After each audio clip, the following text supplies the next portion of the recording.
Պալիատիվ խնամքն օգնության է հասնում, երբ բժշկությունն արդեն անզոր է եւ օրգանիզմը չի արձագանքում բուժմանը։ Հայաստանում տարբեր ախտորոշումներով մոտ 3300 երեխա պալիատիվ խնամքի կարիք ունի։ Պալիատիվ օգնության նպատակն է բարելավել կյանքին սպառնացող հիվանդությունների խնդրին բախվող հիվանդների եւ նրանց ընտանիքների կյանքի որակը։ Թվով որ նշել եմ 3300 երեխա, այնպես չի, որ այդքան երեխաները միառժամանակ հոսպիտալացումների կարիք ունեն։ Իհարկե, պալիատիվ խնամքը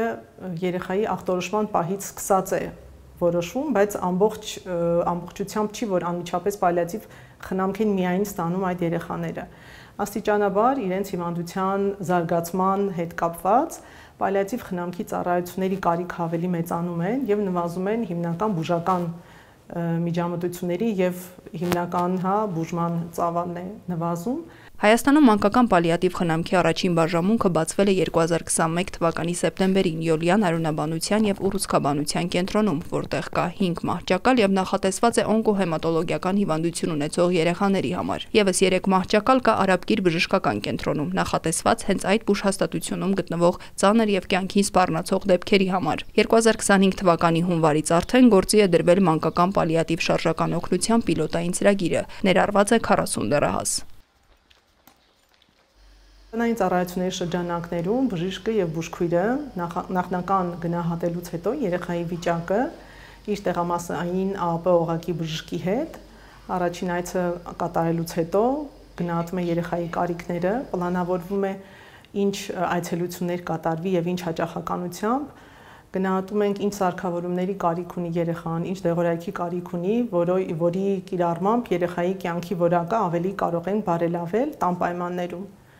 Հիմնական գերնպատակը դա է ունենալ լավ կյանքի որակ, նաև կրթել ծնողներին կամ խնամողներին եւ հնարավորինս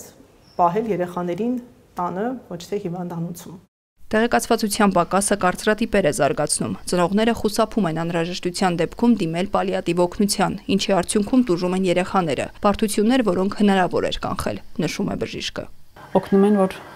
մենք շատ ծանր չտանենք, որտեղ արդեն 11 տարի է մենք շատ ծանր ենք տանում մեր բալիկի այս վիճակին, բայց պայքարում ենք մինչև վերջ մեր բալիկի համար։ Պալիատիվը շատ է օգնում, ինձ ռիպսի մեն բուժքույր ամեն խորհրդին, ամեն բանին մեր կողքը կանգնած են լինում։ Խորհուրդ կտամ, որ բոլորն էլ դիմեն ասես բալիկ ունեցողներին, որ իրանք ամենաառաջի օգնությունը ցույց են տալիս, որ չհասնեն հիվանդանոց։ Այսօր իժոգաներ որ ասում են, չէ՞, բայց այրոց առաջացնում, իրանք դրա պատճառով ամբողջությունից հետ են գցում։ Ու այնքան հետաքրքիր է ֆիքսված կոնտրակտուրա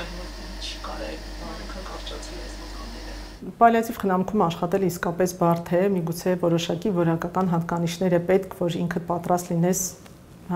աշխատել այդ ոլորտում։ Միշտ հաշվի ենք առնում երեխայի ցանկությունը,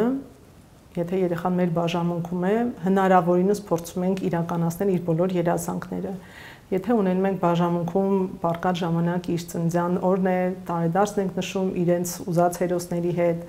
երբեմն լինում է, որ երեխաները շատ սիրած ընտանի կենդանի են ունենում, թույլ ենք տալի, որ այդ կենդանուն բերեն այստեղ, իր հետ գտնվի կամ շատ հարազատներին, քանի որ բուժման ընթացքում, հատկապես եթե օրինակ օնկոլոգիական հիվանդությունների ժամանակ, որպեսզի վիրուսների հետ շփումը խուսափեն, սահմանազատվում են հարազատների հետ շփումը,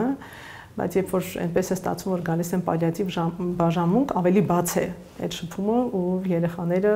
բոլոր հնարավորություններից օգտվում են։ Եթե ինչ-որ ցանկություններ, երազանքներ կան,